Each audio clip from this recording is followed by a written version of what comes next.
Hey everybody, great to be back with you after a few weeks off. We had a marvelous global conference. As you know, I was in India during the time, and this last week I came back and made a bit of a report about some of the things that I and the team experienced while we were over there. And we've had a great time, and last weekend we shared with you as we began the Easter series about hope. And if there's anything that India or even I or you or we need, it's hope for our lives.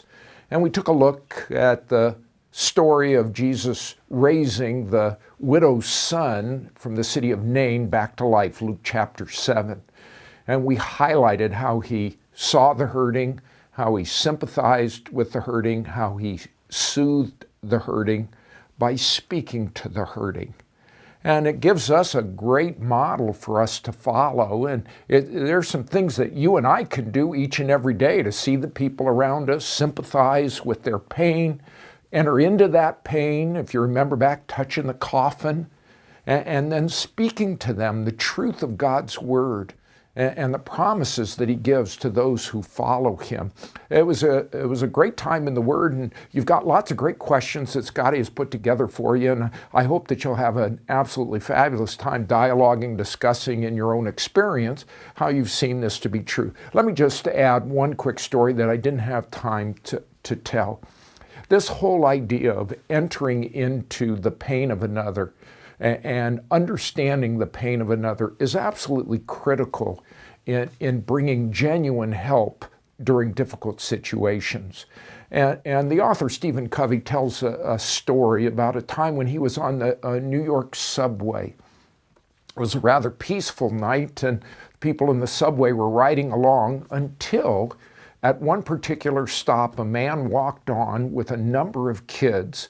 He sat down near Stephen Covey, and the kids were wild and out of control. And the man just sat there and did absolutely nothing to stop them. He just closed his eyes and laid his head back against the window. Well, Covey, he put up with it for a while until the kids were just so rude and out of control that he apparently awakened the man and said, "Sir, what's up with your kids? Get them under control." And the man looked at Stephen Covey and said, "Oh, I'm so sorry. You're right. I need to do something. We just came from the hospital where their mother just died. I don't know what to do, and apparently they don't know what to do either." It was at that moment that Stephen Covey understood the reason behind the behavior and especially that man's reaction to it.